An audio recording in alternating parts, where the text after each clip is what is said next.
Hi, everyone.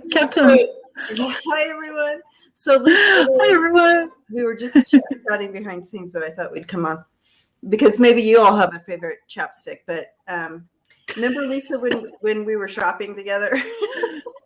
Yes, we did virtual grocery shopping on occasion. It was hilarious. Cool. It was the funnest day of shopping for me ever. I have a hard time, as many of us, any empaths in here, we have a hard time in crowds, and especially shopping. And especially this day, I was at, I went to Walmart because I wanted to get a boatload of vitamins, right? And so that they have good prices for me there. Yeah. So I thought, well, I was going to get everything done because they have everything there. And so I took Lisa with me, and it made the whole ordeal much better for me because shopping is hard and fast, and especially shopping. It was fun. It was so pretty cool. Tell me what was on the shelf. She's like, well, let's see here. You know. Yeah. Anyways, all that to say, I say we, like she was really there. I was having a hard time finding my chapstick, my normal chapstick. And I usually use a Blistix, but it's a different kind of Blistix. It's not like the normal, just regular. And they didn't have it. And so I bought the regular Blistix, and I have found that I like that so much better. Oh, wow. You guys, I live in Colorado Springs. I'm in my late 50s. So you know that everything dries up anyway. And then you have the dryness of Colorado Springs. So you have to keep chapstick on 24/7 here. That makes sense. Yeah. Yeah. Especially with the heater on all the time, right? Like when it gets really cold, you have to have the heater on all the time. And it's like, my hair's like this, like a balloon has been rubbed on it. It's like, I need that chapstick. Right? And exactly what I use that. Yeah. Where I am in Kentucky, just, with the seasons changing, it makes it that much different because, you're dealing with all the humidity and the warmth, during spring and summer and all that. By the time fall hits, you start to pick up the change a little bit. I like Blistix too. And I know what you're talking about. There's like a medicated version of it or something. And I don't get that. I get the regular, and I'm not real picky. I'll switch it up to whatever. Oh, yeah.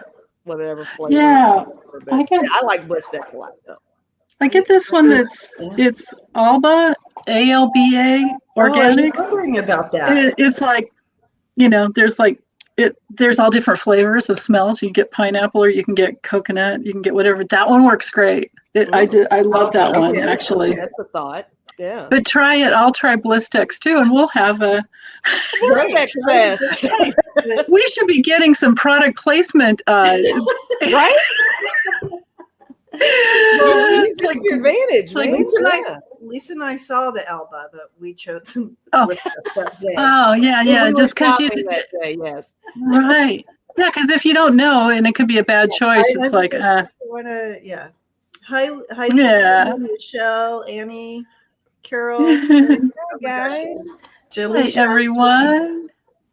Blessings. Lucienne. Thank you, Lucienne. Yeah, to remember the thumbs up is so important. It really does help.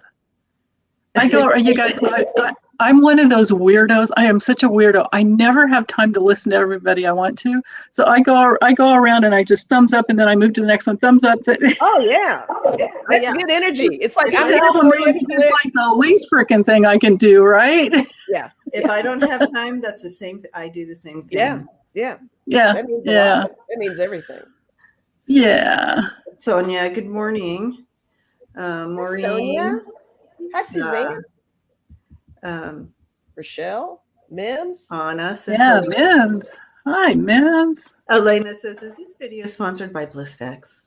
I know, exactly. Or Alba Organics. If I had it near me, I'd hold it up. And it's not like I don't get those friggin' emails constantly. I'm always getting those emails from you too. Or not, it's other people, floating around trying to get on your channel. What's up with that? Yeah, and they're long emails too. Yeah. Oh yeah, that and the other one that's like I'm constantly like reporting to YouTube and spam is those people, and they're doing it for Instagram now. I noticed is where Mims, thank you. where they're trying to sell you likes and subscribes and views. What? Yeah. Is that yeah. legal? So probably not, but maybe it is. I don't know. I mean, I honestly don't know. All I know is it's like, I forward it off to, to YouTube to deal with, but man, it makes sense. Like you can see those channels, they're out there. It's like they've got like 45 or 44 or whatever, 40,000 subscribers, but then you look at the views and there's like, not even 100. It's like, oh. I almost think YouTube would ding that. They probably go through all the channels to see if it makes sense. There has to be someone, I would hope. Yeah. Mm-hmm. And eventually they do get, So all anyway. that analytics stuff that they look at. A ton of spam ambassador emails on Instagram. And I do too. They're all constantly. They'll send me. Oh, yeah. They'll send me direct messages. I had that. Definitely, I have that. I had to set my Instagram to, what is that? Like you have to approve. You have to approve to be followed. I don't let just anybody follow me anymore because it's like, all these creepy guys. It's like, you guys, if you had any idea, like I'm a 67-year-old grandma. Go away. This is not a dating site. Though. It's what it is. Oh yeah, sure. No one's gonna. They're probably like, yes. Or they're fishing, right? Or they're catfishing. There'd be lots of catfishing going on. Oh man, yikes! The pitfalls of the internet and all the possibilities for connection nowadays. It's like there's exposure and there's overexposure. It's like you really gotta be careful, Right. Oh, definitely. Yeah, Terry, I'm 67. I'm 67 and a half now. Right. Yeah. Can you believe that, you guys? Because I can't believe it at all. I can't either. Like, what the hell happened, man? Every day in my body, I'm like, what the? What the? I still feel like I'm about 20 years younger than I am, and what can you do? Yeah. Oh, I don't. I sometimes I feel 77, and that's really? Those are my what the. Oh yeah. So like you get about 10 years past menopause, and it's just like, okay, this is high level maintenance going on here. Things just got real. Totally real. And the sensitivities to things that you could get away with back in the day, no, those are gone. No more of that. Okay. Yeah. Anyway, yeah. So, aging up is the real deal, you guys. It's not for the faint of heart. It is. And I've already decided if I have to come back, if I have to do another lifetime, I'm definitely going to be a man, because all this women shit is just way too hard. It's like they do age well, don't they? That's so funny you say that, because I never want to be a man. Really? Oh, if I could just handle having, all that testosterone, that's the thing. But dealing with all of our lady bits. I mean, I don't have any of that now, but when I was growing up, it was like remembering, like we love you, hormones, man. The friggin' hormones. We love you. And Denise wants to come back as a man, so that's oh, that could work out, right? No, I don't know. So Jay says is a challenge as well. So Jay says, yeah, I know. I'm not sure if I could handle having a penis, you guys. I'm seriously true. That seems like a lot of extra hassle. Actually, I don't know how I would do it. I mean, I've been told it in the previous life I was thank you, Debbie. But I think I'd like to come back as a woman next time. Yeah. Well, I just don't. Actually, I don't want to have to come back. It's too much maintenance here, man. This is too much maintenance. All the cooking, cleaning, laundry, and then get to work, and then there's always something breaking down, right? Because Mercury retrograde. That's true. It'll be different next time you come around. Yeah, maybe. Yeah. I did, every day it's like, okay, I surrender to just being utterly human. Yeah. Oh, this is beautiful. Great. Yeah. Seeing an influx of angel numbers. Yeah. When you said it's going to the bathroom seems a lot more convenient as a man, but hey, they're coming out with products for women that they could stand up and pee. I've seen those. The little funnel thing. What's that? It's like a funnel thing. It doesn't really work well. It sounds terrible though. Who the hell wants to stand up to pee? I don't want to do that. It's not right. It's not natural. I know lots of guys that like to sit down and pee. It's hard. It's uncomfortable when a man sits down to pee. So that makes sense. It's uncomfortable when a man sits down. Yeah, that's what he said. Yeah. Oh, yeah, right. See, that's the other part I don't think I can handle. Having all your junk on the outside. Yeah. What is going on? Maybe I'll just come back as a woman and have purposes only. I know. Yeah. I'm sorry. We should start talking about angel numbers. I'm sorry, or astrology or something else. Okay, enough about junk. Let's get spiritual here. Tracy says we can't write. Hey, but it's all spiritual, right? It is. It's all connected. It's all good. Yeah. Wayne's like, is it Tuesday night already? Yeah, it is. Everybody likes seeing this side of Denise. Yay. All right. All right. Okay. Thanks, Sonja. Quick before we go into astrology and what we have to look forward to, I thought we'd take a look at the influx of angel numbers. Yeah. And, when you're seeing that, from my experience over the many years, seeing the angel numbers and the consecutive number, when you see 1111 or 911, 811, 711, like all day long. Right. There's a few things that could be going on. Number one, it's like, you actually were in that moment and we're paying attention in that moment, right? So that's like calling you into your awareness, your spiritual awareness. So so now you're in that level. So it also it shows that they want you to pay attention. Also saying that you're on the right track, right? You're on the right track. You are in alignment right now. So those are all things that come through. And I hand it over to you, Denise and Lisa, if you have any more to add to that. But that's what I know. And I'm sure others in the chat know some more about it as well. I mean, I'm guilty of Google. I'll Google all day long. I'm like, 111. What does that mean? Think of what I was doing at the time or what I was thinking about at the time and see if maybe there's a connection with that too. But definitely notice it more. It's like the more you notice it, that it's happening, the more you see it is my experience. I do see it a lot. Yeah.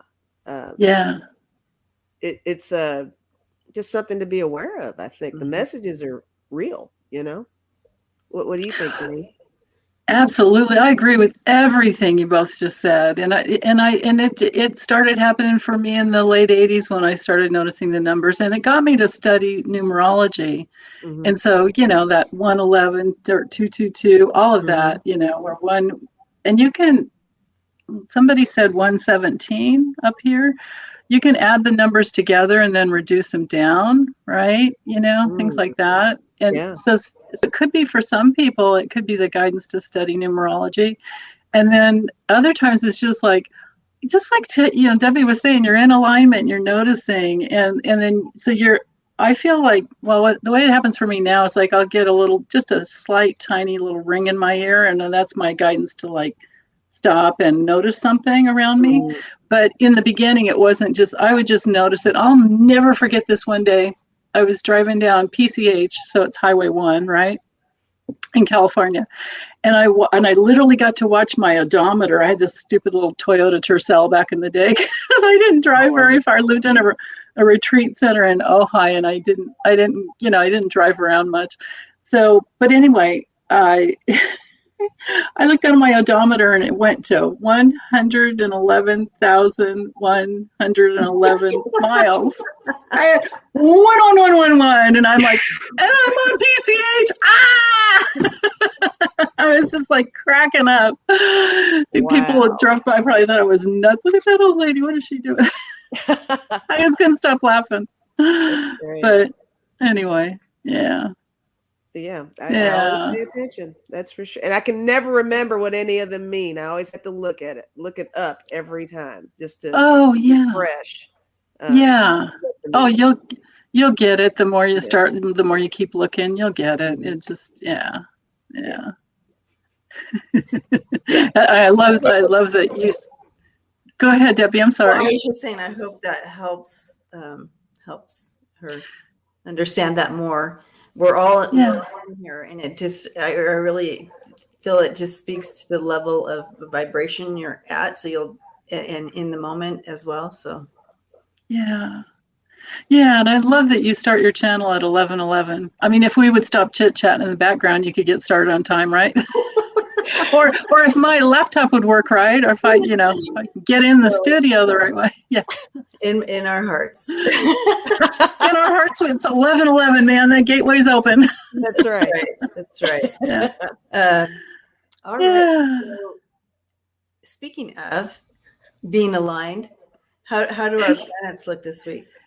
Yeah. So what we have, so today's the 10th, right? So I'll talk about, today, but tomorrow Saturn goes direct, and that's huge. That's huge for all of us. Because, Saturn's all about rules, boundaries.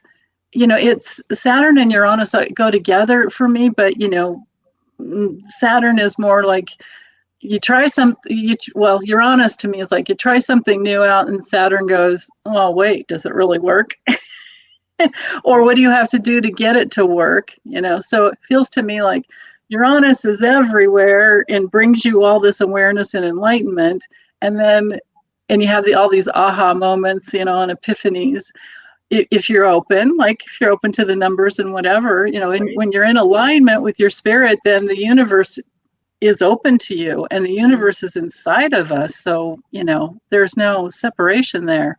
Yeah, Rochelle, and it can be the hard knocks planet that they can, but I tend to look at it as helping to manifest, because I look at Jupiter and Saturn as the builders of the zodiac.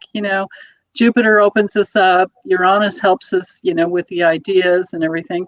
But then Saturn comes in, and it's like, okay, so we need boundaries here. It's 3D reality. It rules the structure of the earthly plane. So, but I felt like what's happening with Saturn going direct this time, I got in meditation that we're going to have some new boundaries that support the feminine wisdom within all of us.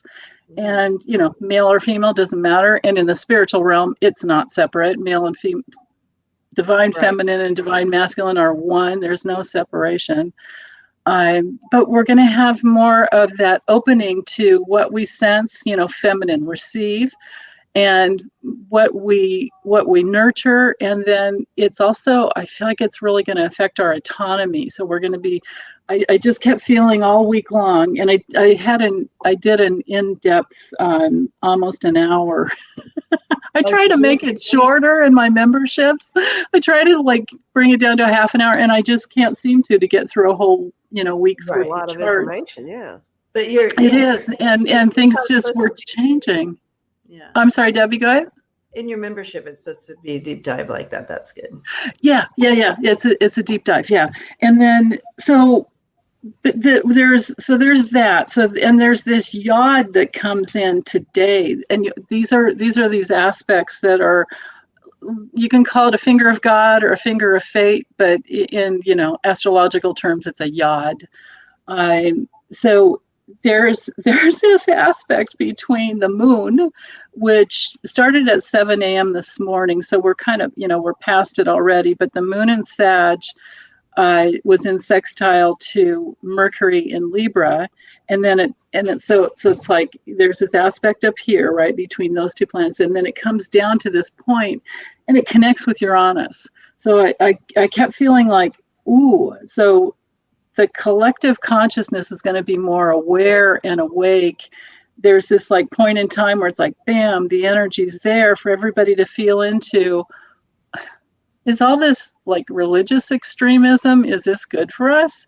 Weren't we supposed to be, the separations of church and state here in the USA? These things are coming up. And then there's, like we had last weekend, 600 women, marching. There were 600 marches for women's reproductive rights last Sunday, or maybe it was Saturday and Sunday, or maybe it was Saturday. I don't know. But anyway, there are these aspects to support our fairness and equality and our free will, and that focus and commitment to nurture our autonomy, just to be in our autonomy and our integrity as to we're human beings on this planet.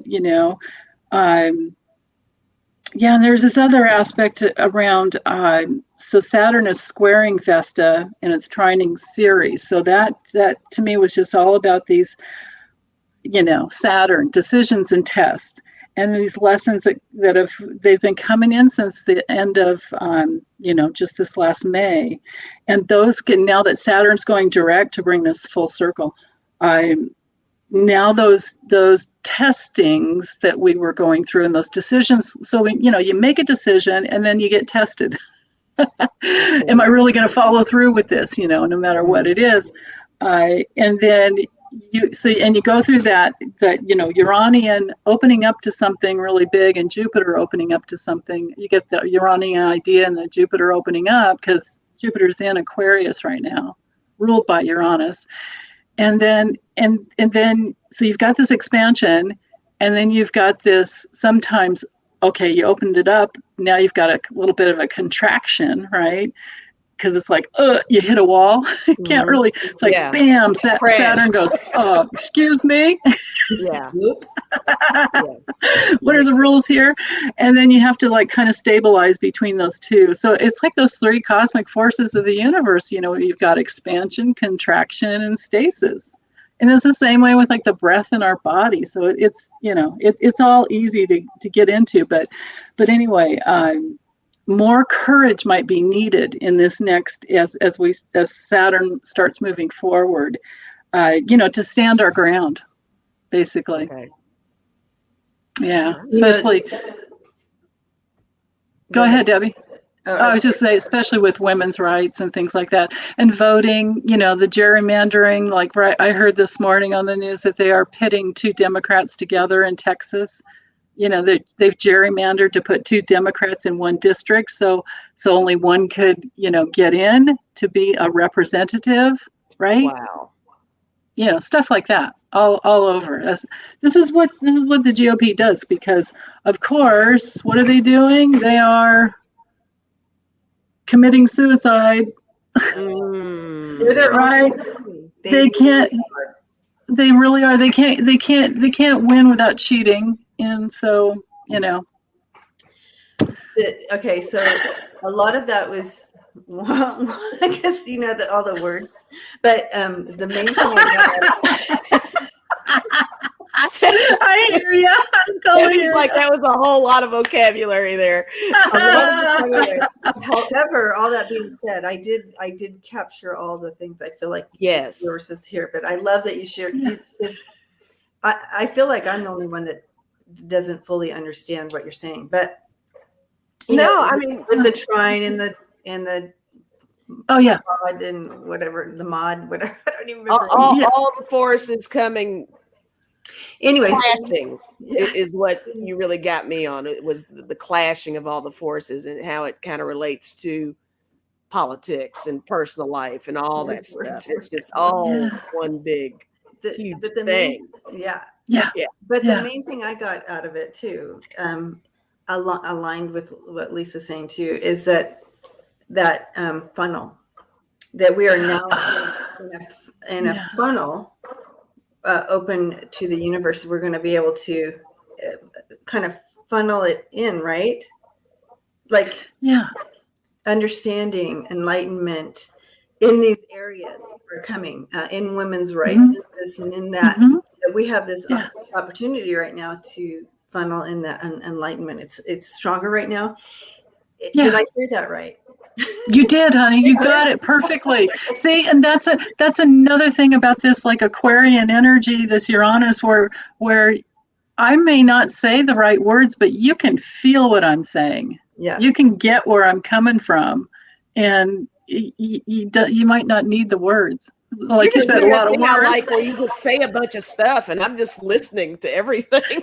Whenever she talks about this stuff, I'm like just hanging on every word.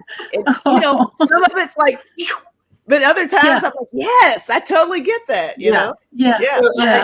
You're saying it correctly. I just don't know the language of astrology, and that's why I'm so fascinated. Yeah. Because in the end, we understand what we have to look forward to right now in the next week or so. And what to be aware of and what to take advantage of right now. Take advantage of the funnel. We can slip into that enlightenment a little bit easier now, right now. Absolutely. During this enlightenment. So let's do that. Yeah, and the larger outer planets, they're going direct, the rest of the month too. So, by Halloween, everything's moving along good. We won't be out of the shadow of the Mercury retrograde, but we'll be close. November 2nd, things should be. So, right now, best thing I can say is just do your best to make yourself understood, and know that you will probably be misunderstood. And if you're me, just try not to piss anybody off.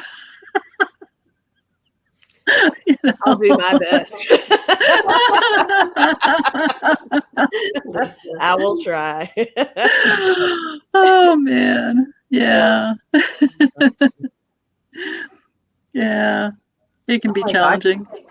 Connie says her youngest son is turning 21 on November 2nd. Oh my goodness. Baby. Wow.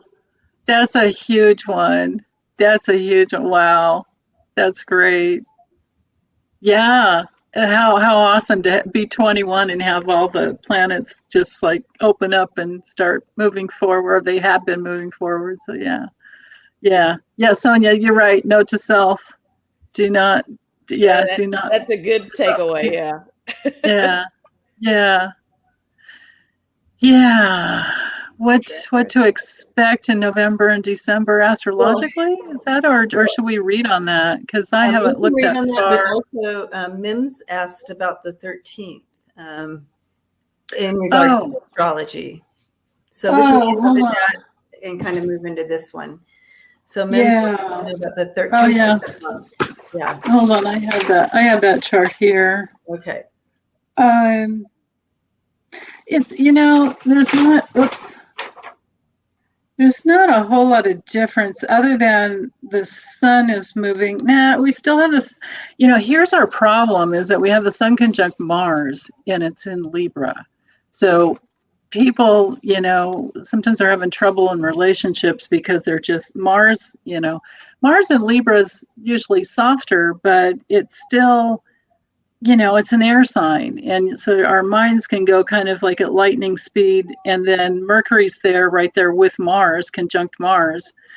But they are moving apart. But just not as quickly. But anyway, Mercury conjunct Mars, it can be like I said last week, like open foot, insert mouth. And then in other times you have the perfect words, but then you're not thinking about how it might affect somebody. So you need to slow down and make sure that, it's hard to. Mars is in Libra right now? Mars is in Libra right now. Right now today it's at 16 degrees Libra.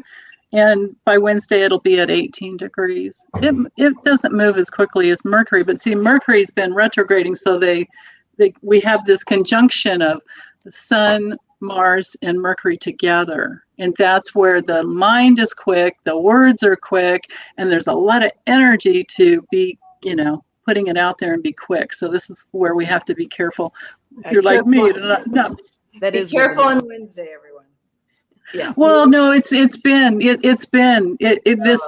this month. This has been this month, but it's been great because we've been getting all these information dumps of truth coming out too, because the South Node's in Sag, going, okay, wait a minute, this is coming through. North Node's in Gemini, information, bam, it's coming down.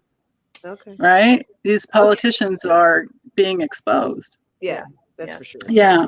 Okay, so let's ask Bad Boy Rob. Are we talking political in November and December? Anything we should be aware of coming in those months, or what area did you want us to read in looking into November, December?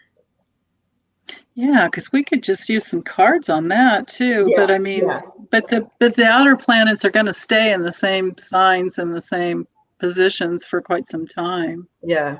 I haven't seen Bad Boy typing unless Bad Boy's lurking. Those lurkers, right? Those lurkers. I love the lurkers. You gotta love the lurkers. Me too. Yeah. Okay. Yeah. Nothing yet.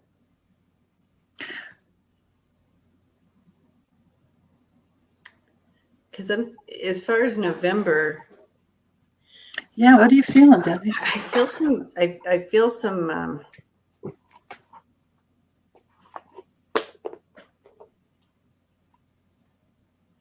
I feel like the ribbon has been cut in November, so there's some action taking place. We're going to see some real action starting in November. It might not. It's the beginning of something. So if they're cutting a ribbon, it's like I feel like it's the beginning of something. Great. Oh, and Rochelle's saying that's right, Rochelle. Our next full moon will be in Aries on the 20th. So there you go. That's starting something. Whoa. Cutting the ribbon open, like. Okay. Right. Let's go. Right. Yeah. Yeah. Cindy loses action. Thank you, Jesus. Yeah. I kind of did a question like what's going to happen politically in December. It was kind of what I focused on. I just threw two cards and I got the World and I got the Page of Swords, and I'm seeing this as a lot of what we're kind of talking about. I think there's more truth that's going to come out in December. Is what I'm getting. We've had so many document dumps, you guys. There's this one. Hold on, do I have the notes somewhere around here? Oh, here it is. Hold on. Thank you. So there's this anonymous. When you said the Page of Swords, it reminded me of hackers. Well, there's lots of anonymous hackers out there, but there's this one that's called a hacktivist, and they busted into this. So there's this group of people called Epic, EPIK. Epic. Okay.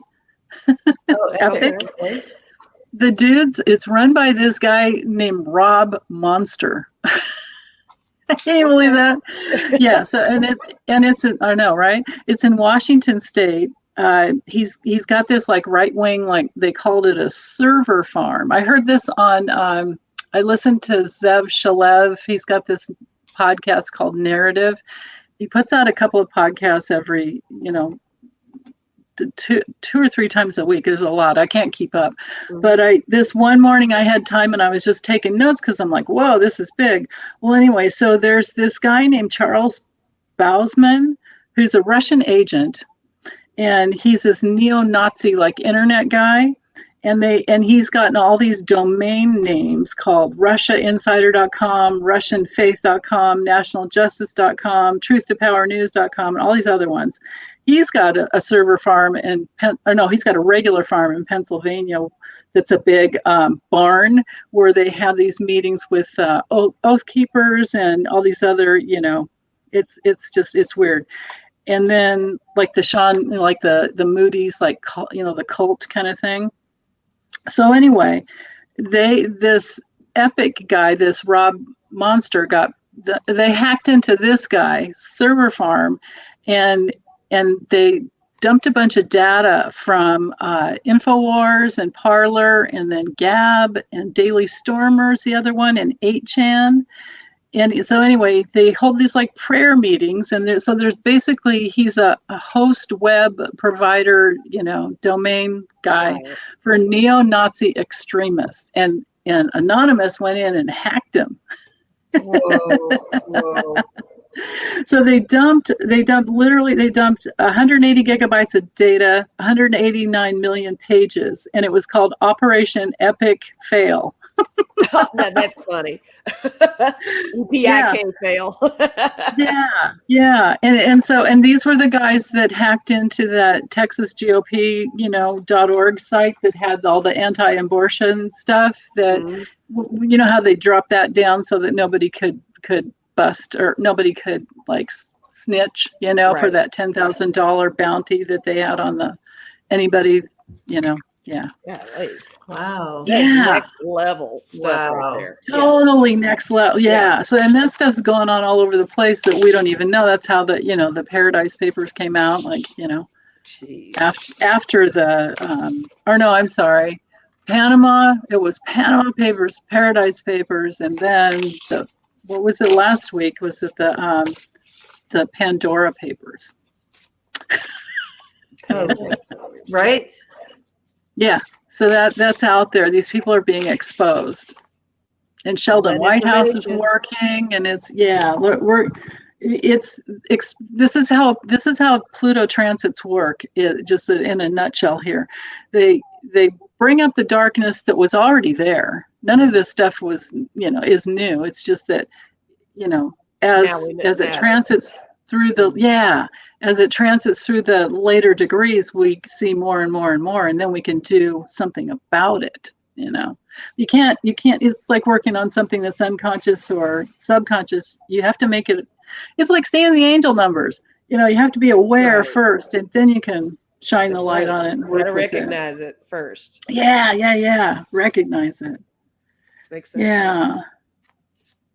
Well, so what I get for November and December, so these two cards here, if I can hold them still. Let's see. Yeah. So I feel like it's a lot of strength in our creativity, like opening up to our creative, hold on. Maybe we can't make pigs fly unless you're a graphic artist, but you can sure dream it and bring anything to, into being. And it's like, follow your heart. For the rest of us, I feel like it's all about, following our heart. The bad guys, they're going to get exposed, and that's going to keep happening. But I think this is like open up to how conscious you truly are, and how strong you are in your consciousness. And I like that. Go from there. Yeah. I love the little heart around her neck. Yeah. Yeah. What'd you get, Debbie? There's a lot going over here. That's why I've been so silent. But no, that's okay.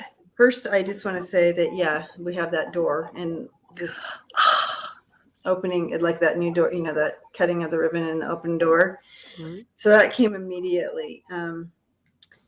Those who have been feeling like they've been, being able to kind of hide out or lie, kind of like, anyway, there's fire under the bed. So there, you can no longer,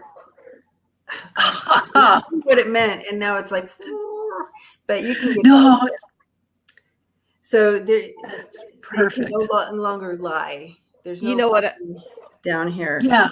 The money trail, it's all it's gonna be revealed. Right. it's starting. It's not going to be an explosion. It's just they're starting to reveal the money trails. It's the beginning of that. Yeah. So what they're cutting into what they have planted. They're finding out this information. So all that to say is I was being flashed faces, and the faces I was seeing, Lindsey Graham. Now, we haven't heard from Lindsey Graham in a long time, and I'm not saying it's just the beginning, right? So it's just little nips. I don't feel in November, December that he's going to be way back in the limelight, but it's a beginning. I get him and Mitch. There's the beginning of something with them. Right. But so in this initial thing, however, I'm not sure who will be in that limelight. We can kind of maybe check into that, but your bed and fire card made me feel like what came to mind with me was it's like the bed represents the everything has been so dormant where they really, because they're all so used to getting away with what they get away with, right? So they've continued forever, on the same level of weirdness and just criminal, and the fire is just the gradual, getting them out of that that comfort level. Oh, yes. Comfort level that they're cozy in the bed. They think right. But that fire is what's making them. That makes sense. Yeah. I like that. Yeah. But I like that, Lisa. Wow. I was thinking it was whoever was in bed with the dark money forces was going to, but you got something. Too. Oh, that's good too. Yeah. I like that. You had a hit though, Debbie. What do you remember what it was? Because you had a hit on those two cards. Mm-hmm. Yeah. And then you set them down to think of something. I did. I set them down, and I'll have to keep thinking about it. But I had a hit, and it was. But I feel like what you guys said, it's probably right around there. So. Well, we just have to keep in mind that, they talk about only 8 senators that went to Russia on July 4th in 2018, but there were actually 15 or 16 of them. And they're out there to be had on the internet. You can figure out who they are. And I don't remember if Lindsey was in there, but anyway, I feel like what we're going to find out is that so many of the GOP party is in bed. They have accepted foreign oligarchs or besides the dark money super PACs, they have accepted Russian money. They've accepted laundered money. It's all. As long as it has money on the end of it, they're accepting it. Exactly. Doesn't matter what kind of money. Right. There's no filter there for them. It's all about the money. And this is what will bring them down, of course. Yeah, for sure. Yeah. All I know is we're going to have the truth. It's all coming out. The truth is going to be exposed. Let's do some Andrea cards here. The truth is going to be exposed. There you go. Yeah. Right. Yeah, very good. I feel I keep getting Lindsey highlighted, and I'm not. Again, like you said, I don't know where he fits in all this, but I mean, if you're feeling it, it's. Something. Yeah, stay with it, honey, because you could be getting something about him. Yeah. Like he might flip something around. Who knows? Because back in the day, he was really pissed at Trump back in the day. Well, when he was first running, he didn't like him. He called him an idiot or whatever. Yeah. And then all of a sudden, he's his best friend. BFFs now. We all know that you only do that when he has to protect himself or benefit himself on some level. We already know his character. We all know his character with that. And then when the 6th happened, remember, he was just like, okay, this is it. Like, I'm done. Yeah. I don't care the consequences. But then 2 days later, he was backtracking again. Sure. So you know that something's in there. So let's ask if he is flipping. if Lindsey Graham, is Lindsey flipping? Will she Okay. flip on anything? Okay. See, I did it again. There's Mercury, Mars, and it's just so you can't help yourself. It's okay. What did you say? I love it. Ooh, I missed it. I felt into his. Yeah. And I don't want to, to berate anybody with a Southern accent, because that's not how I feel. You better not. I don't. It's not how I feel. But Lindsey, he's a different animal. He is a different animal. Yeah. Terry gets it. He will flip a little, not all the beans. Just a few beans. And Connie wanted to know something about the last two cards. What two cards were those, Connie? Are you talking about the deck that, because Debbie held up 3 cards from Andrea's new deck, but the 2 cards she had before that were she got the bed and the flame, right? So I'm not sure which one you're asking about, but the ones that Debbie put down. Was it the bed and the flame? Is that what you're talking about from the deck of character? Or were they colorful or just black and white? Oh, she knows the difference between the two. Oh yeah, that's right. That's right. Yeah. Was it Andrea's cards or mine? I mean, mine. These aren't mine. Someone asked what these cards were, so I might as well throw it up here too. This is the deck of character. Yeah. I'm using.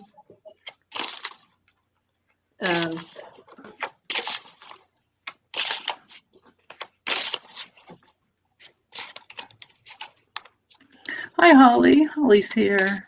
Oh, hi, Holly. The ones you got a hit on. So it was the deck of character. Yeah. Yeah. Well, I got the hit. I got the hit before the deck of character. Oh. Okay. But I got the hit when I was just tapping in, right? Yeah. But let's see. The 2 cards, was it? It was the bed and the flame. Or the knife and the farmer? Oh, you got that later too, right? Yeah. The first one you had was And the first 2 were the bed and the flame. These were the first 2. Yeah. Oh, she held up. Yeah, that's right. You did. Hi, Greeter. Sprout and Money was in there too. Yeah. Oh yeah, and I got the Sprout and the Money. Yeah, right here. Yeah. Yeah. Right.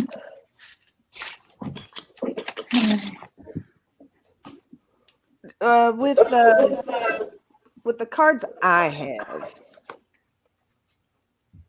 for Lindsey, I mean, I didn't get. I was kind of expecting. Well, here, okay. I got the Knight of Discs in this deck. It's the Gourmet Chef, but I'm actually feeling like this card is meaning that he's going to be serving up some information of some sort at some point. But there's still that element of manipulation, because I got Strife, and this is the 5 of Wands, and I got the Knight of Swords, which is the Game Master. So here we are, and this might be the whole flippity flop that all you guys in chat and that you ladies are talking about with him. He's definitely got his loyalty, but he's struggling with that loyalty, I think, is the strife. And, he's still, there's something that he's hanging on to for sure. And it's something to keep him safe, I think, because I got sorrow, the 3 of Swords, and I got failure for him. So he's still in high protection mode with himself. And I think you're onto something, Debbie. I do think there's something big coming with him. It looks like he's being strong-armed there. Being strong-armed a little bit with that one. Yeah, doesn't it? Yeah. Oh, yeah. Yeah. Well, they're arm wrestling with that one, but yeah. Yeah. Right. Yeah, I know, but yeah. But still, but strong-armed, yeah. That's right on. Yeah. And I'm pretty sure he would lose. Yeah, definitely. Yeah. Yeah, no, Holly, we're talking about Lindsey Graham. Debbie got a hit on Lindsey Graham, so we're exploring it. We're taking it in. We're diving in it. On the bottom of my deck, I got the Prince of Swords, which is the hacker. But you were kind of talking about that kind of stuff. Oh, yeah, these dumps. Is he connected to a lot of like the religious right? I don't know. I wouldn't put it past him. Or extremism, right? Because they all go wherever they go to get the money. And we, remember with like the family, the fellowship, and Opus Dei. Right. That's been there for eons, or not eons, I should say, but a long time. Since the 30s, I think. But anyway, so with Lindsey, these were the first two cards I got. So I don't know that he's gonna die, but something's gonna end. And with the open road, it's that, right? Those two in a row, you have something ending, and he's ending and beginning. The open road. And then here's my card in the. What'd you get there, Debbie? Well, the open road going on. The Fool. Yeah, there you go. And then this is what came next was the Magnet.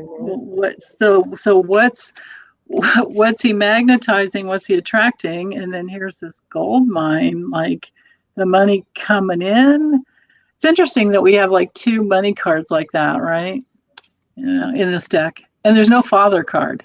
There's a mom card, no dad card. I really want to talk to these people. I know. No, but anyway, and then with then the gold mine, and then this angsty teen. So I don't know if this has something to do with up with them. That's right. 45's behavior. Right. Totally. And then at the bottom, I got the card that you had, Debbie. Well, yeah, it was like the door was first, and then war. Like what? So opening the door to some kind of a war. Well, it's like opening. Yeah, maybe that talks about him revealing, and it breaks apart whatever that war card. Yeah, that would do it, wouldn't it? Yeah. The deck of. Yeah, with the Grim Reaper.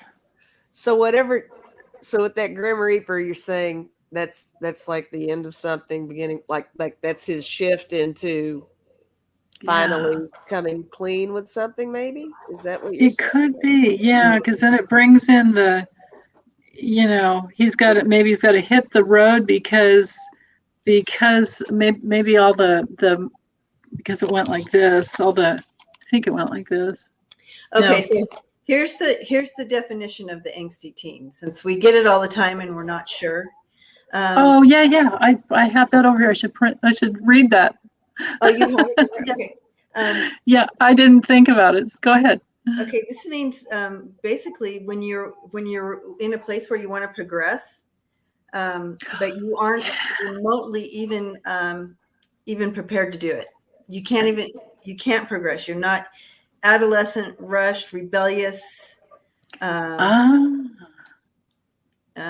figuring out how to stand up for yourself, not having the best tools to do so, repression, volatility, defining your sexuality, raging hormones, reconciliation, authority, confusion. Nailed it. Think he might come out? Do you think he might come out with the open door? Maybe living in the past, wasted. Okay, so it's when you want to move forward or something like that, and you are so unprepared. You are not prepared. And lack of maturity. Things aren't aligned at all, and it can turn out bad for you because you're not prepared. It's like I'm going camping and I'm just bringing a sheet and a pillow. Well, it's snowing, so that's not good outcome for you. Yeah. That's so funny that you said that, Debbie, with these first two cards. Yeah. That's great. And you had the Fool, right? Yeah. Like heading on the road. Yeah. Yeah. Man. He's facing a lot of decisions right now.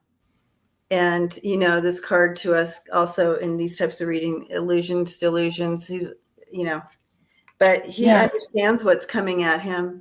He has to make some decisions. And this is why we haven't, and then we have the Fool card where it's just like, well, go. I have to routine, but he's not prepared, right? Right. I have to go grab my battery's going low.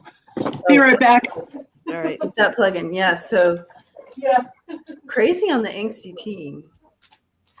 I'm always waiting for you to whip out that island card because I always think all of them have something to do with. They're all connected to the island. Yeah, the island, Epstein Island, but Oh yeah, that too, right? For entertainment purposes only. We all like your sweater, Denise. Yeah. Cute. Huh? We all like your sweater. What? Oh, thank you. Yeah, my old lady grandma sweater. No, that's not an old You're lady really trying to be in grandma mode right now. I would live in that sweater. I love that sweater. I do too. I like it. I do wear it a lot. Yeah. It's like I kind of feel like I'm in my pajamas. That's perfect. Okay. I'm good. Ridiculous. I have a full charge on battery, but no, it won't even go in an hour. Oh, is that your laptop? The kind of right? Yeah. Retrograde. My relationship with technology, I'm one of those kind of people. I have a short fuse when things don't work right. Mechanical stuff. Yeah. It's like, oh, drat. Dagnabbit. Okay. Mim said, deep breath, Denise. Deep breath. I know. Thank you, Mim. So true. Mark. Thank you, Mark. Mark. Hugging you. Thank you. Yeah. Oh, Holly says she thinks Trump is going to out Graham, and this will start his downfall. That could be it. It's like, dude, if he just would have come out before, it's like we don't have any judgments. It's the hiding that's the problem. Yeah. Yeah. Definitely. Yeah.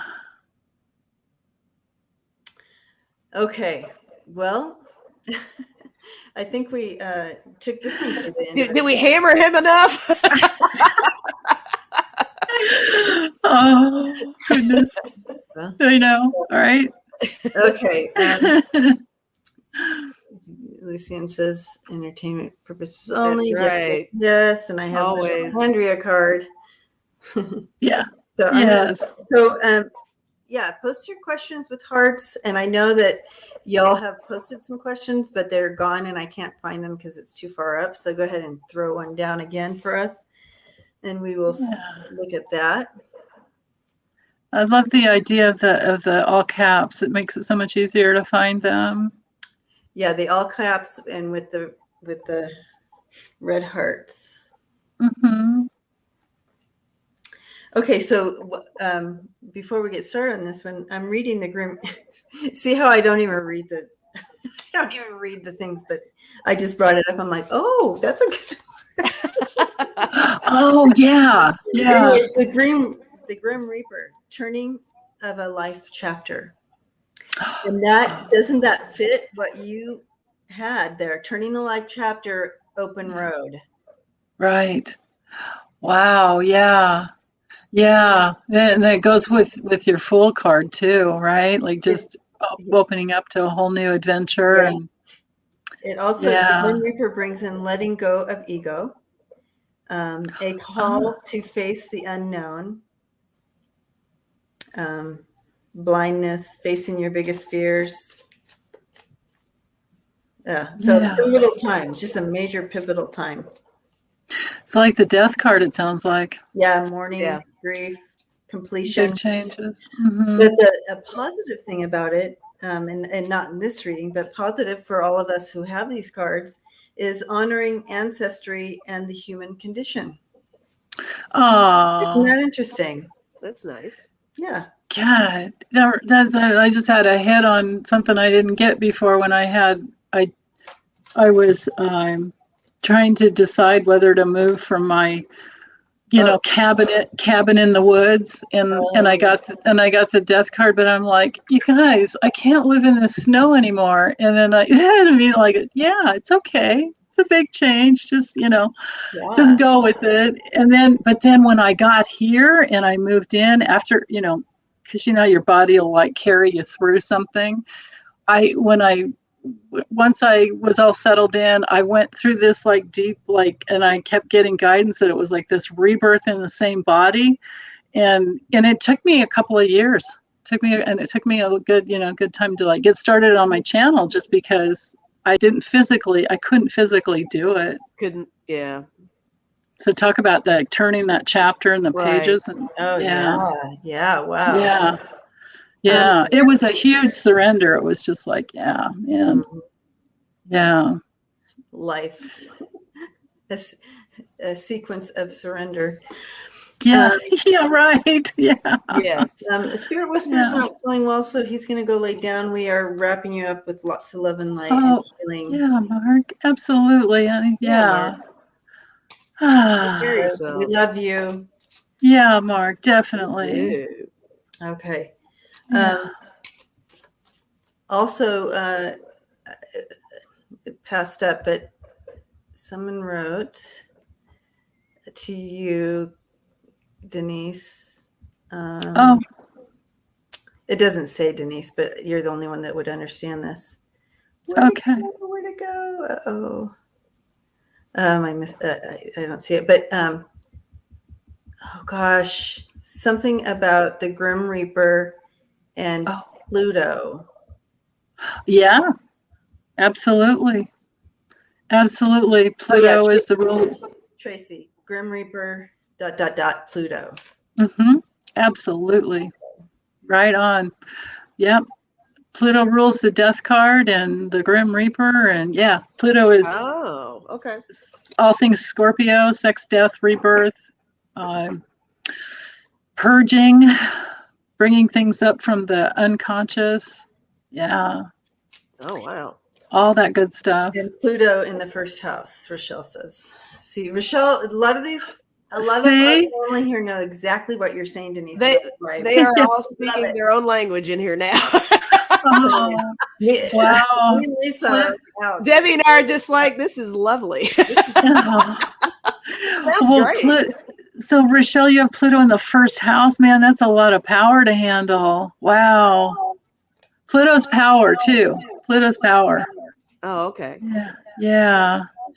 Okay, so hi Vanessa. Hi Shield Maidens here. I also wanted to say thank you to Pat. She's in the house today, and she comes in on all of our videos and timestamps for us. So Pat S, I am hugging you big, and I just can never thank you in the chat. That's lovely, Pat. Yeah. Oh, it changes everything. I so appreciate the timestamps, because people can go back. They'll like, wait, I thought I heard Debbie say that. I don't remember which week. Let me scroll through her lives, and you get the topics. Stamp. Yeah. It's priceless. That's a huge task. So, thank you, Pat. Yeah. Thank you. Hilda Flores does it for me, and I'll never be able to thank her enough. Exactly. Yeah, so thank you, Pat. Absolutely. So Wayne says he has Pluto in the doghouse. Well, Wayne. It's okay, Wayne. We all love you anyway. All good. Okay. What repugs will show up enlightened by shift to the new densities. Okay, enlightenment. I don't know. It depends. We have what I'm being shown, Ed, here is I have different lines, okay? And so here's a line going here, here's a line. And some people are living on this line. And some people are living, I'm just being shown this. You guys can all figure out how it fits. But people, so this timeline, or if you call it a timeline, however you want to say it, some people live on this line, some people live on this line. So if the Republicans are living on this line, and this is their belief system, this is what they strive for, this is what they see, and they're like this with it, they will have some enlightenment, but they will never get to the other line. Does that make sense? Like it's a complete different channel. So they'll have enlightenment in their own space and time. So they will be enlightened by the shift of densities, but it's in their own space and time. You won't see them on this other line and that enlightenment. I hope that makes sense, but that's what they're showing me, and maybe someone could put it in better words than that. But that makes perfect sense to me. The lines could be levels too. Okay, levels. Right. Yeah, like the way you've told me, when certain entities come in, they're on a whole different level, and some are here and some are different frequencies. Yeah. I don't know if it's above or below, just different frequency. And so it's just a different frequency, and they will have enlightenment within that frequency. So. Yeah, that's actually really good. I have some cards. I'm not so sure I can narrow it down as well as you just did, but I'll just hold up what I have here. Now I did think this is interesting. I did get the Knight of Coins, and doesn't that have a whole Republican feel to it? Oh, yeah. So wow. I'm gonna call that the topic, and I do think that enlightenment will happen because I did get the Ace of Wands. I think they're going to have a new perspective, a new beginning with everything, and I got the Three of Wands too, and this is a new outlook. Is how I'm seeing this one as well, pretty much. Now, for it to happen, it's going to be a journey of some sort. I got the Ten of Coins. Here we are talking about material things again, right? So that's a whole thing. And I got the Two of Cups. There's still a lot of partnerships, a lot of connections that need to be dissolved, because I think there's a lot of loyalty there, and a lot of them are not willing to be open to that level of enlightenment. But in the end, I did get the Chariot. So I do see some sort of movement in that direction for that to happen. Interesting. Yeah. And I just to try to make it a little more clear, Ed, that they will have enlightenment, right? So they are having enlightenment, but it's in their own density. It's in their own. Here's another line, and they're having their enlightenment, and here's another, and we all are. They will, in this new density, we will all experience an enlightenment and an expansion. But their enlightenment and their expansion won't hit this other expansion because they're they're on a different line. Yeah, that's perfect, Debbie. It feels to me like what you're explaining is somebody going through a really challenging, let's say you have your sun in Capricorn at 24 degrees and Pluto's now at 24 degrees, and it's a once in a lifetime transit, right? Because it takes 245 or so years to get around the zodiac. So you're in this space and time when it's like what is Foolish Tarot? She says, let go or be dragged.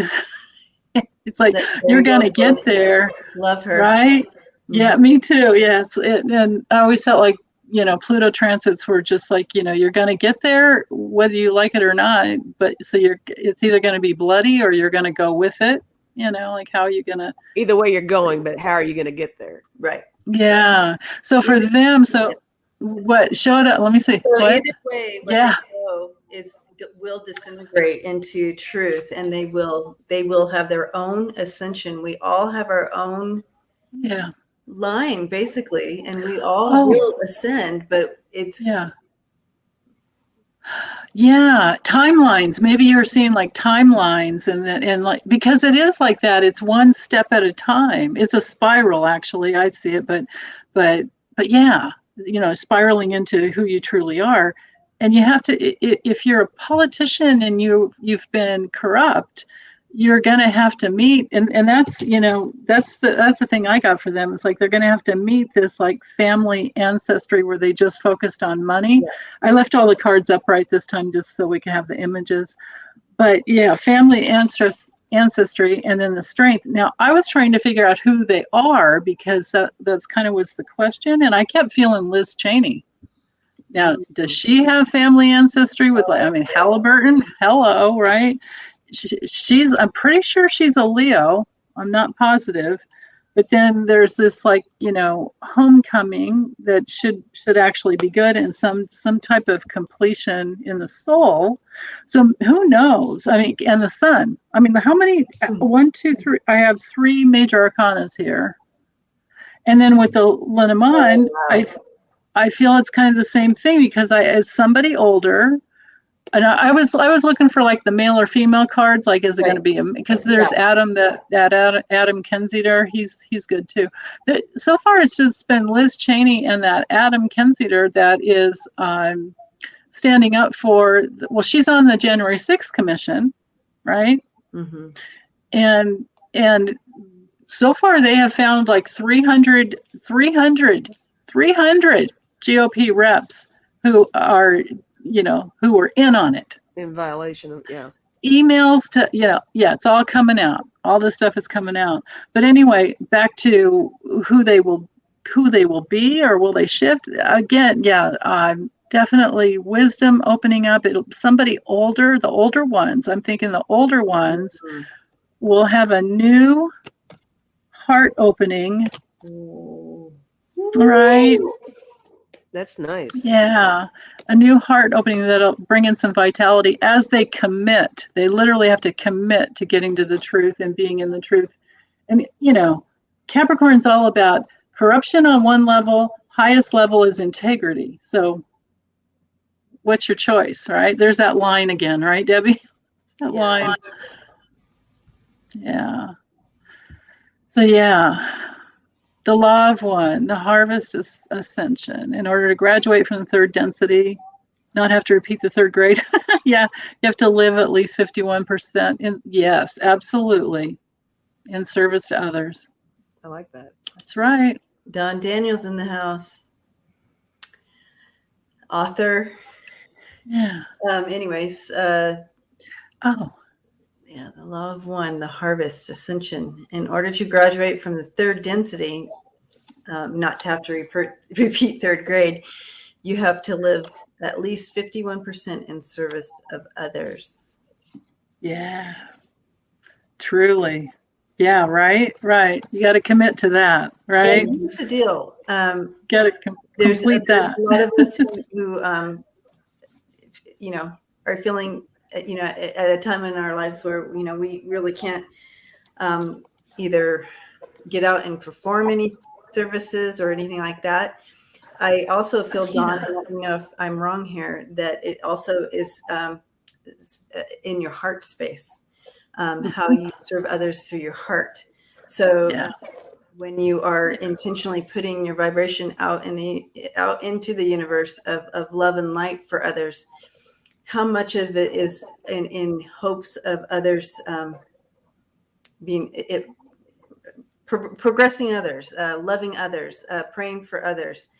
if we are not able to get out, and because a service to a lot of people makes it feel like you have to get out there, you have to physically get out there, physically getting out there or giving money to this and that. No, it's really a heart space issue.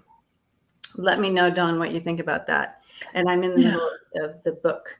I'm in the middle. He sent the book that I'm going to have him on, and we're going to talk about the book at some point. But anyways, awesome. Let me know what you think about that. Very good. Okay.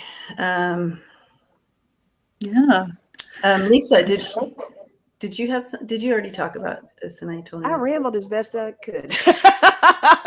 I did. Yeah. I think we all got the same thing. Yeah, it feels like we all got the same thing. Lifting others up in order to lift yourself up. Mm-hmm. Okay.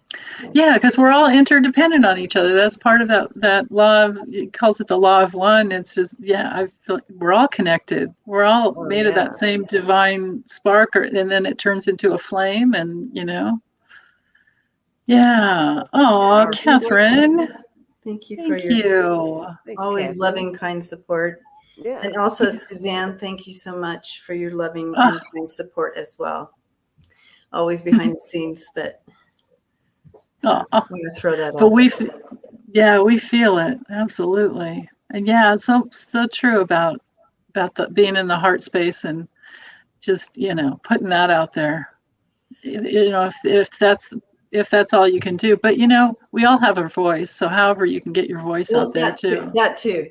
But I think we need to lead with that heart space thing. Oh, it has to be. Because we can get out there and falsely or do all these acts. The heart space is the origin of all of it. That's where it begins. Yeah, absolutely. So get back to the heart. Yeah.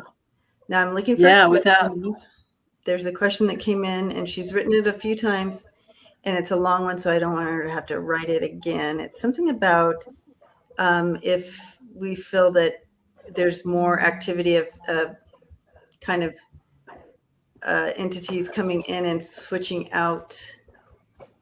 Oh, I saw that swapping or something. That was way up. Way up, huh? That was way up. Let's see if we can even. Yeah, or it's gone. You're gonna have to put it back in. I'm sorry. You're gonna have to write it again. As far as I can scroll up is 11:15. Yeah, it's gone. Yeah. Yeah. The body snatching one, but it wasn't. Okay, Don says there are very few politicians that truly live primarily in service to others. That is so true. Yeah, Holly says it's soul swapping. The soul swapping question, but I see it. You do? It's Maria's mirror. Oh, Maria's mirror. If you can. That's right. Can you please look at soul swaps and walk-ins? How can you tell if it has happened?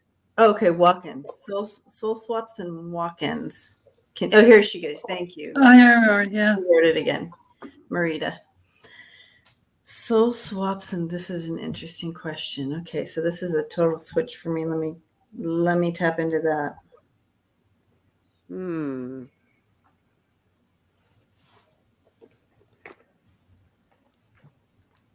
Soul swaps and walk-ins. Let's see. Yeah, it's like which deck for that, right? Right, I'm looking for my soul swap deck here. I'm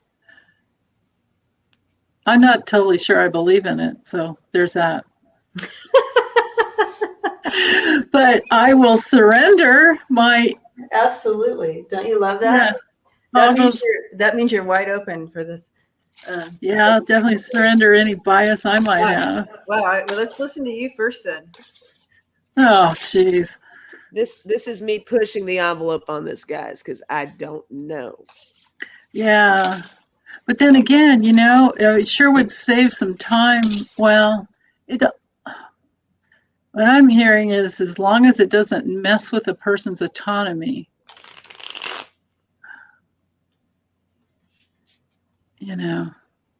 how can you tell if it has happened? There's a lot of it going on right now. But yeah, I don't know. I think it's a pretty smooth transition there.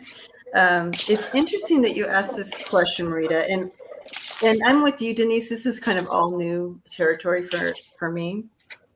However, that being said, this last week it has been impressed upon me, and in regards to this topic, and you know, it's very interesting, Marita. What was coming in with this. I feel like almost like you get little breaks here and there. I feel like sometimes you're pulled out.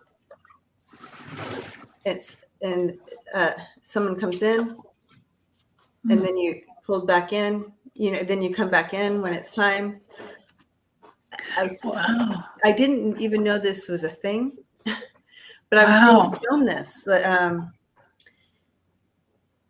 And how it kind of came in is, when I do a lot of readings for people, and hearing from loved ones who have passed on, right? So I do a lot of communication with those who are on the other side.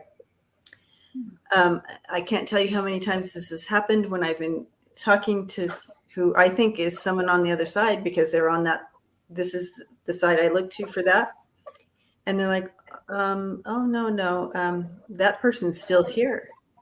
And I go, "Well, that's confusing, because I'm literally talking to them on the other side," and they're like, "Well, he does have Alzheimer's."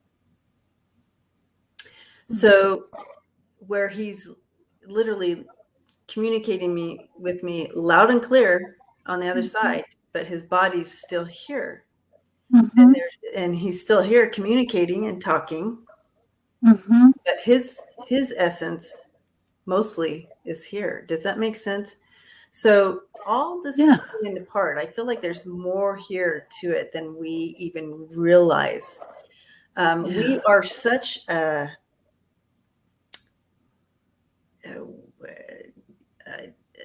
massive being, like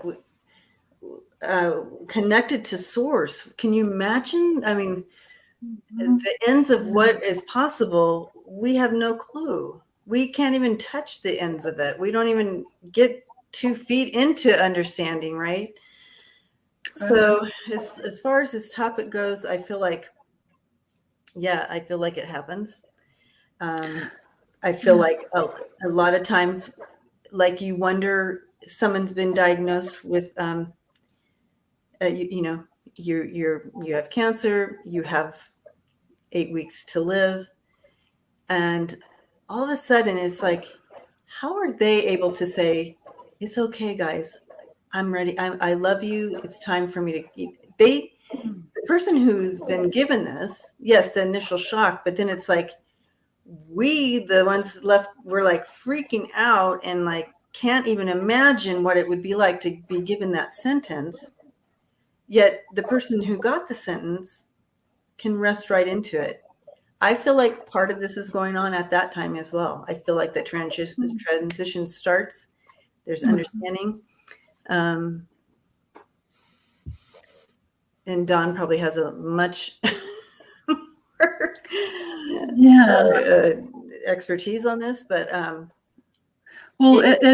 just saying there's more to this than understanding, and I feel like it's been happening. We might be more aware of it right now, Marita, but it's always been here, I think. Right, and it speaks to, well, I can't prove any of this. This is the thing, but I don't believe that the spirit and the soul are the same thing. Oh, right. Okay. So if you put it in that context, what you were just saying makes perfect sense. I'm actually going to speak on behalf of those of us that are probably not quite familiar with this, because I am not. But I did throw some cards. My feeling is that I think almost, because it's all energy, right? All this is energy. Right. It's all connected energy some kind of a way. I get that. But I think a lot of the soul swapping and everything it's almost based upon, it might be something that's there, but you got to believe it. I think those of us who are really into this concept and really believe it, I think it kind of allows that acceptance to take on that idea. And where I'm going with this is I got the Two of Cups.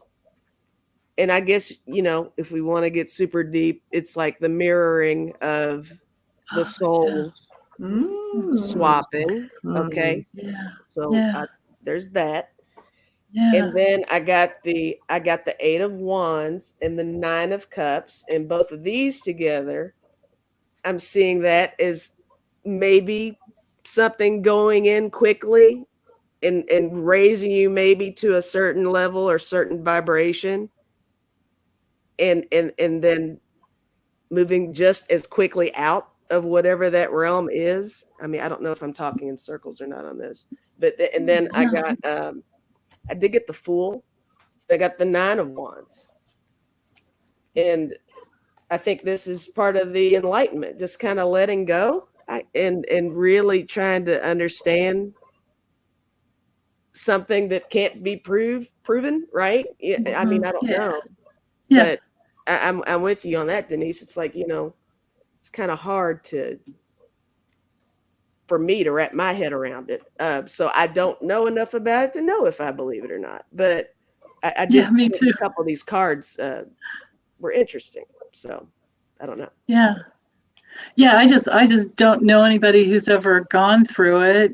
I know other people besides me who've gone through having a rebirth, and you bring in your next lifetime that you would have had to normally leave, but because you kept working and working and working on your soul growth, your spirit says, well, why make him or her leave now?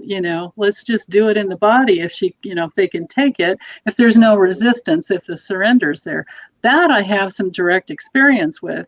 I don't have any experience with some other soul coming into my body.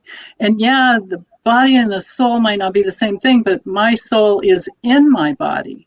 And my keys to my freedom have been by being in my body, not going out. But you can be so many different places, Denise, at one time. Right, in my body. No, but I mean, right now as I'm speaking to you, I can feel myself a lot of much people bigger. believe that you're literally that you're living. You can also be, because we've had many lives, right? So I know what you're talking about. We can absolutely. Absolutely.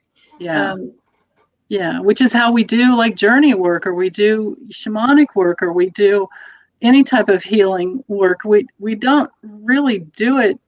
We do it here, but we have so much support from all these other realities. Help us understand your thoughts on the spirit and the soul.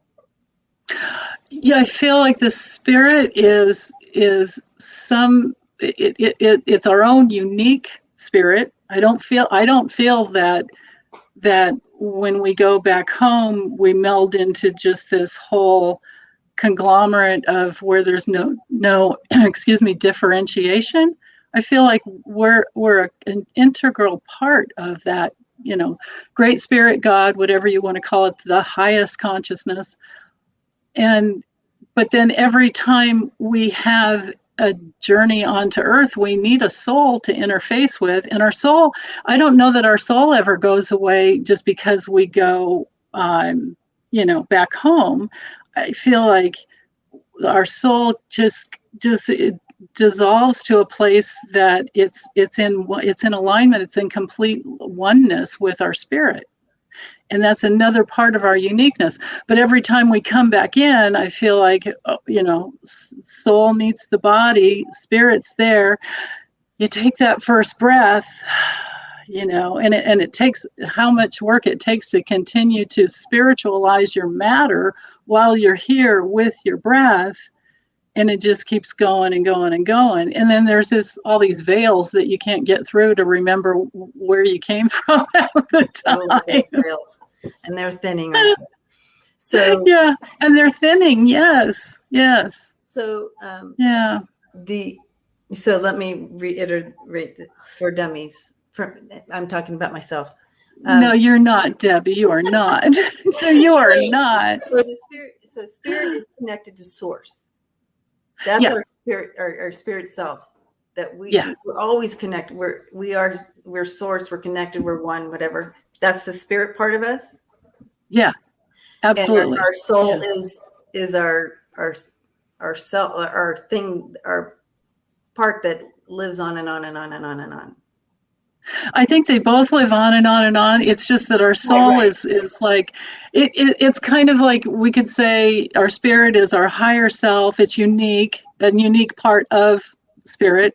And then we could say our soul is our physical expression here on earth that we continue to heal until it's one with our spirit. It's us. It's okay. It's us. It is. It's us. It's totally us. I feel is here. The soul is sitting right here. Is what you're saying. Well, so is your spirit. Our spirit and our soul are one in the nucleus of every cell in our body, where it continues to fire off that divine spark. It's in the nucleus of every atom in the cells in our body. Yeah, separation. That was my confusion. So there is no separation between the two, but identify. Okay. That's what I wanted just like there's they used to always say, the mind, body, spirit connection. Well, it was never separate. It's just just in our heads, but yeah. Okay. Yeah.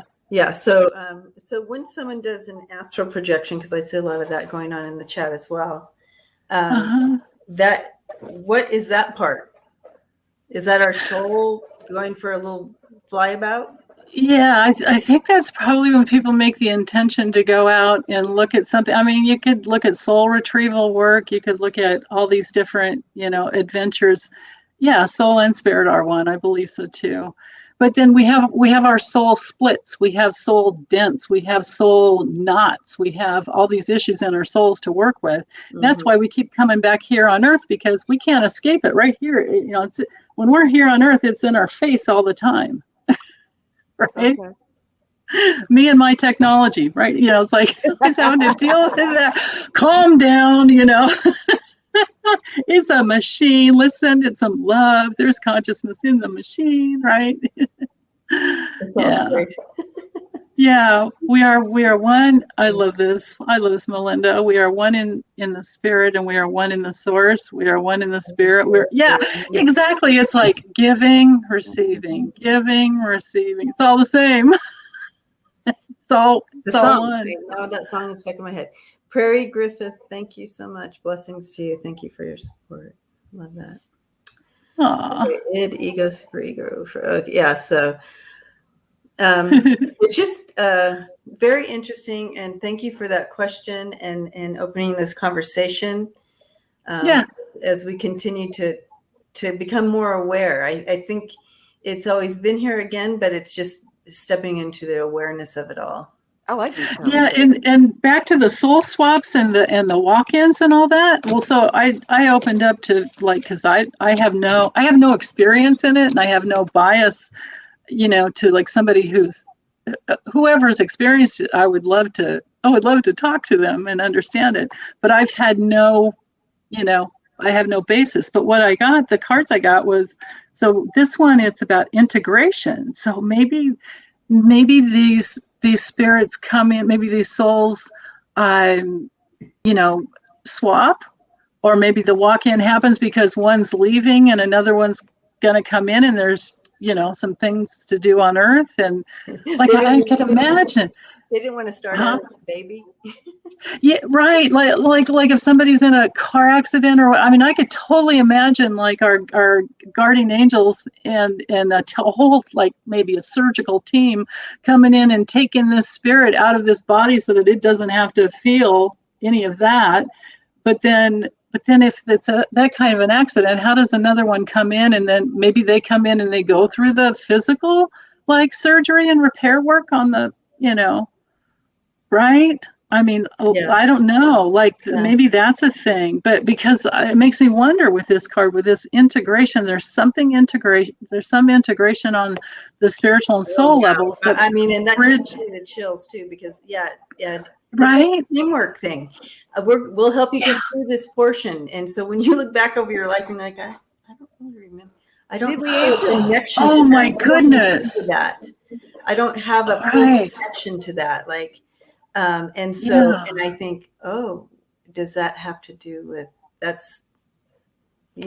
like in someone's, and like maybe if someone's in a coma, goes through a coma, right? Yeah. There could be that too. I got major chills. Yeah, I know. Oh, now I'm back. Thank you, Debbie. But yeah, so like to bridge the past, present, and the future together, that would make sense on a soul swap and all of that to get through the changes. Like, look at that artwork. I wish these cards were matte, but I'm sorry, they're glossy. And then the truth, right? Something about bringing in the truth. That's interesting. And then what was the last card? Ascension. Wow. So there's that. So the challenge card in the middle was the changes. So maybe, God, now I'm just now thinking, what if it's like, mind blown? what if there are beings, in the spirit world that will sign up, who then that's their form of service to help get a soul through something really difficult situation. Right. Yeah. Here, Mims, hold on. Let me find the little book. Is it this? No, it's not the Shaman's Dream. It is here we go. Shamanic Healing Oracle. It comes in a really cool box too by, Schiffer? Yeah, Schiffer. Hold on. But it's, here's the gal's name. Michelle A. Matuzas. Yeah, Matuzas. Yeah. I think that was an aha moment right then. Right, like to have someone have a spirit enter, to get the soul over the hump of transition. Right? Yeah. Yes. Yeah. Man, the top of my 7th chakra is like hurting right now. Seriously. So obviously I need to like let go of some, because that is a real thing, like when people are nearing death and they reach that rally phase where all of a sudden they're fine, they're eating, they're walking, they're talking. It's like, what's happening here? And then they pass. Yeah. Oh, you just made my head feel better. You made my head feel way better. Maybe that's part of it. Yeah. Yeah, definitely. And even the pain goes away and stuff for a while. They don't feel all that stuff. Right. They've been given a little break. Yep.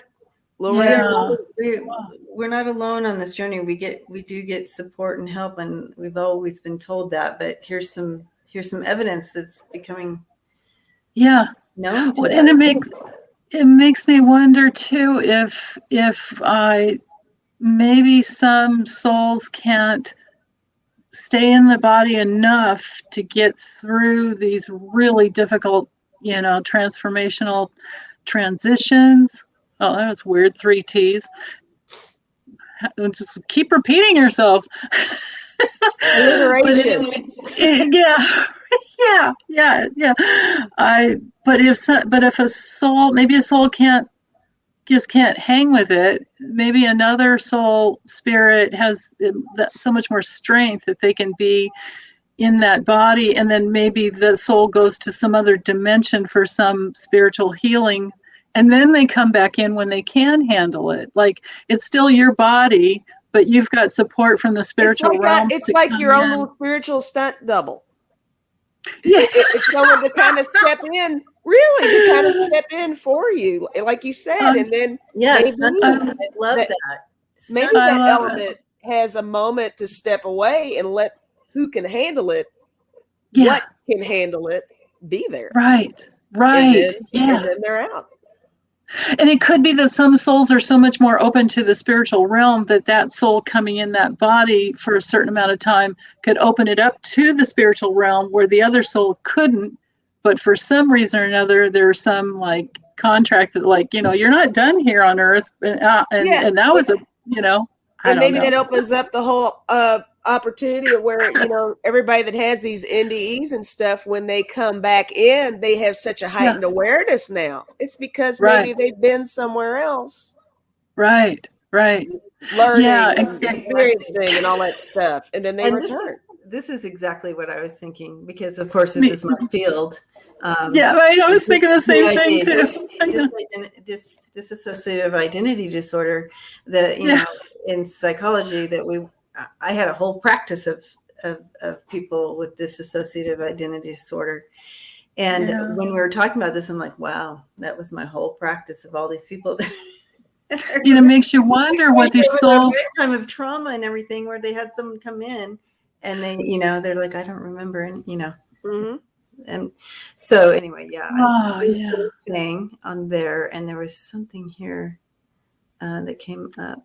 Oh yeah, your spiritual. Little sparrow. Oh my goodness, the spiritual stump. I love that. Hit little sparrow's tarot. Hit that one, Debbie, and you guys tell us if you don't all get that too. It's up. There you go. Yep. Oh, interesting. Yep. See, now for me, is that astral plane?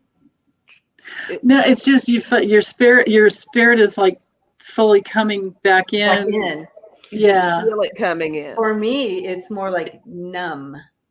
Yeah, that's how I feel too. Yeah. I feel absolutely like numb, and then all of a sudden I start to feel, oh yeah, I gotta pee. But does that mean that when you were, is that just in the morning in general, or is that after you've had sleep?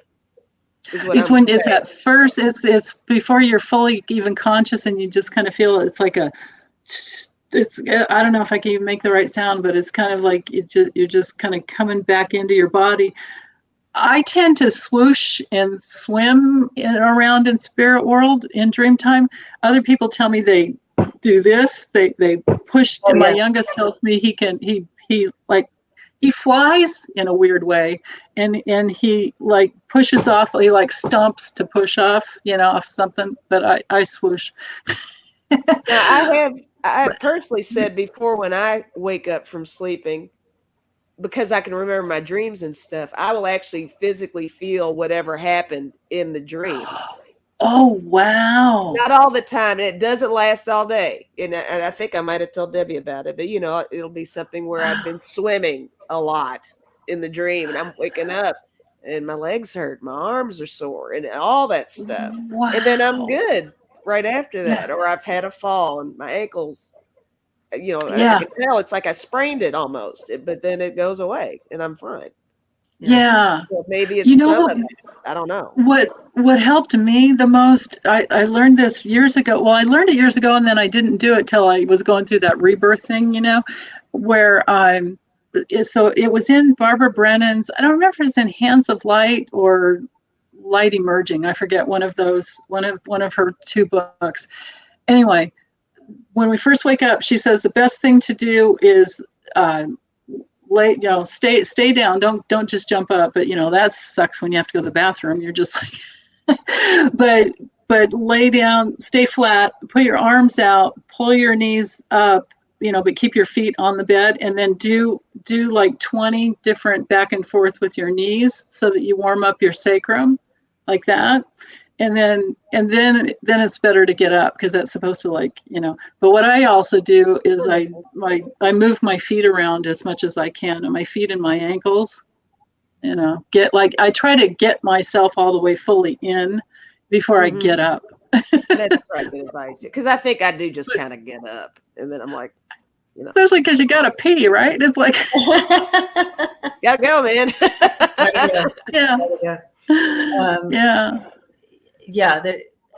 You absolutely. I do believe that you can do a lot of traveling, a lot of work at night, and not remember any of it. Yeah, absolutely. Yeah. Yeah, I agree. Yeah. Yeah.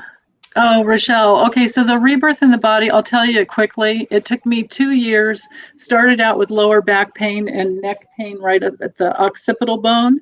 If you're able to, yeah, stretch like a cat. You're right, Ed. Yeah. If you're able to get to somebody that does cranial sacral therapy, it will help you immensely. But I couldn't hear, I wasn't in the the pandemic was in and all that. I was just, you spend a lot of time in the fetal position, wondering, am I checking out? Is this an exit point? Or, what's going on? And you end up you don't have the physical energy to fight anything, you just, for me, I just kept surrendering. And then I felt myself, it's kind of like, you do the caterpillar thing where you don't know who you are anymore. It feels like you're in limbo.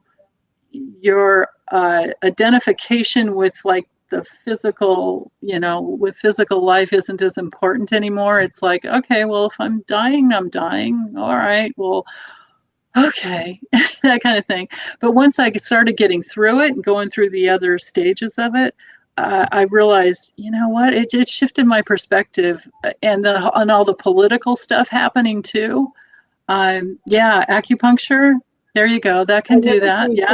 Is you can literally do Reiki on yourself to keep things going. So there's positions, and if you don't know, you can literally Google search doing self Reiki, and they'll show you the hand positions and everything for that self Reiki to keep that energy going as well. Yeah.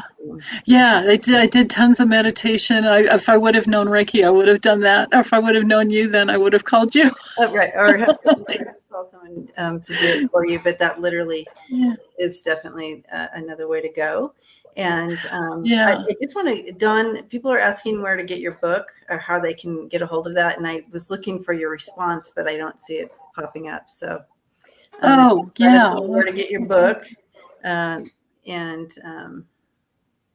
So remember, we are our own healers. Remember that. And we can move energy in our own body. You get a little nick on your finger. Guess what?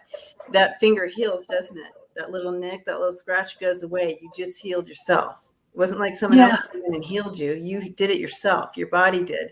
So just keep that in mind. And so when you're thinking of that, when you're doing healing on yourself, remember that visual of that finger being healed and that scratch being healed and gone. So remember that. So when you are doing that self Reiki, remember how powerful you are with yourself. Okay. Yeah. Put your book title in the comment, Dawn. That's not good enough. Yeah, there's a lot of things on Amazon, dude. Come on. It's on Amazon. When I put his book name up there. So was it The Ascension or something or close? Yeah. Well, let's see. Oh, well, I'm sorry. Here we go. During my close encounters of the crustacean kind, out of body experience, someone in the group shouted out a meteor or shouted about evolution through contact. Thank you. Becoming a cosmic citizen. Okay, awesome, Desert Dawn. Wow. But did you see, well, leave that there. I'm going to finish reading this. Dawn is saying someone in the group shouted about a meteor and it snapped me back into my body so hard that it physically hurt. Yeah. Oh, man. I've done that. Have you guys ever been plopped back in so hard it almost bounces you out of bed? Yeah, no, I haven't had that. Oh my gosh. I haven't had that. Oh. Wow. Sure. It's like, wake up. It's time to wake up, I guess, I suppose. Yeah. I'll tell you what, guys, I have a lot of books I need to read. I just want to say there's just a lot. I've been really enjoying, I've been watching the chat pretty much the whole lower half of our little time on here. Everybody's been throwing out I've been like making snapshots on my phone so I can look up different books and and a couple of the terms too, because I'm not familiar with some of this stuff. Especially at Desert Dawn was talking about the somatic cranial sacral work, and that sounds Craniosacral is, it's been around for years, and it's phenomenal. It helps you because when you're going through a rebirth or any type of any physical challenge, it helps you realign the craniosacral fluids, the whole, between the neck and the lower back. And oh, Wayne, so cool. Jump out and sleep. Yeah, it is. Awesome. Yeah, when I think our spiritual fluids are like, it's what we take back with us, and I think that they reorganize as we open and evolve. Yeah, absolutely. Yeah. All right. Well, this has been a fabulous conversation. We've been taking on. Love every second of it. Me too. Me too. What happened to our political readings, though? But whatever, it's okay. What political readings? Who cares, right? What are you even talking about today? This is I know. Yeah. So it's nice to connect like this, and it makes us not feel so alone in all that we are experiencing, and so forth. Yeah, we're not crazy.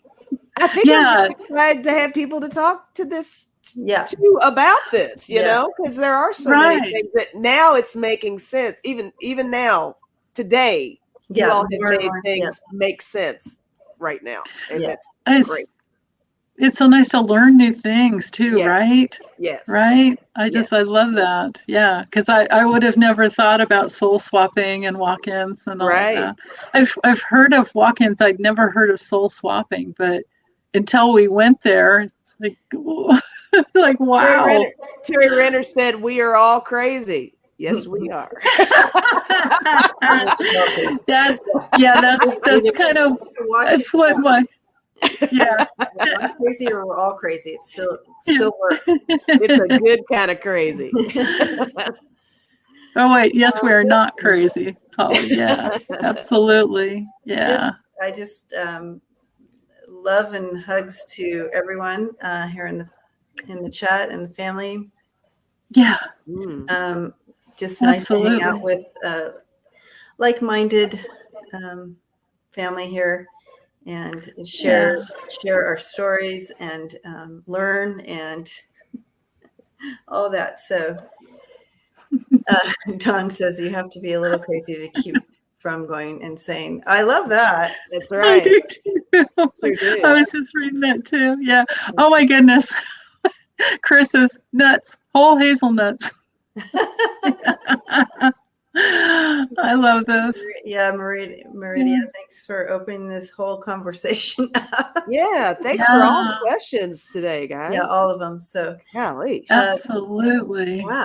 So we will all see you next Sunday, and this is our new gig.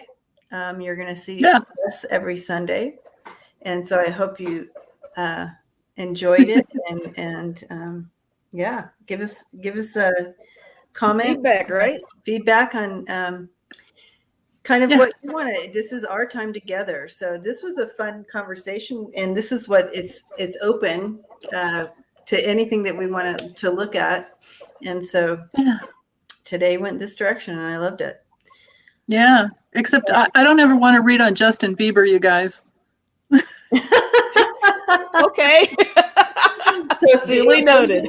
Access, you can put that one out.